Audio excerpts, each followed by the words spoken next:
ہم سے پوچھا جا رہا ہے کہ 2 اور 34 کو آپس میں ضرب کرنا کن مختلف طریقوں سے دکھایا جا سکتا ہے؟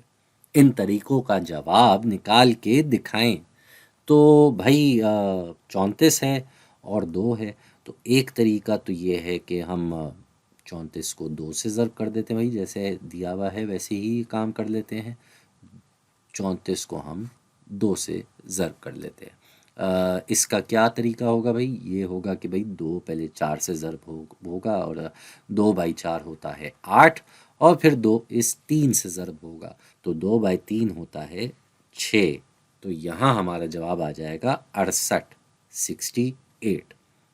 دوسرا طریقہ کیا ہے کہ ہم 2 کو 34 سے ضرب کر لیں، تو اب ہم اوپر 2 لکھ لیتے ہیں اور نیچے لکھ دیتے ہیں 34۔ یہ بھی کر کے دیکھ لیتے ہیں۔ تو بھائی پہلے ہم اس 4 کو 2 سے ضرب کریں گے جو کہ 8 ہو جائے گا، اور پھر ہمیں اس 3 کو کرنا ہے، لیکن یہ 3 جو ہے یہ 34 کا 3 ہے، تو اس کی مقدار دراصل 30 ہے۔ یہ 3 جو ہے اس کی مقدار 30 ہے، تو 30 ہونے کی وجہ سے ہم پہلے سے یہ 0 کا لکھ دیتے ہیں، اور پھر اس 3 کو 2 سے ضرب کرتے ہیں۔ تو 3 کو اگر ہم 2 سے ضرب کریں گے تو ہمارا جواب آ جائے گا 6۔ اب ہمیں کیا کرنا ہے؟ ہمیں انہیں آپس میں جمع کرنا ہے، تو ہم انہیں آپس میں جمع کرتے ہیں۔ 8 اور 0 جمع ہو کے 8، اور یہ 6 ایسے ہی آ جائے گا، تو یہ ہو جائے گا 68۔ دونوں طریقوں سے ہم اسی جواب پہ آ رہے ہیں، اور اس کے علاوہ کوئی اور طریقہ ہے بھی نہیں۔ ہم نے ایک دفعہ 34 کو 2 سے ضرب کیا، اور پھر ہم نے 2 کو 34 سے ضرب کیا۔ دونوں صورتوں میں ہمارے پاس جواب 68 آ رہا ہے۔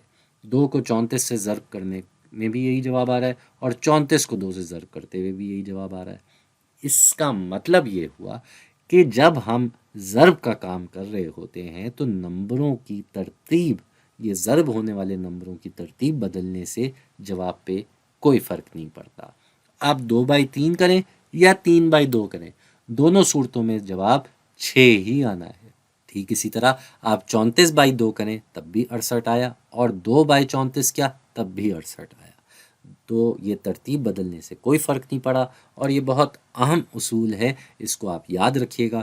یہ اتنا اہم ہے کہ اس کو ایک بڑا مشکل انگریزی کا نام بھی دیا ہوا ہے، جو کہ ہے کمیوٹیٹو لا آف ملٹیپلیکیشن۔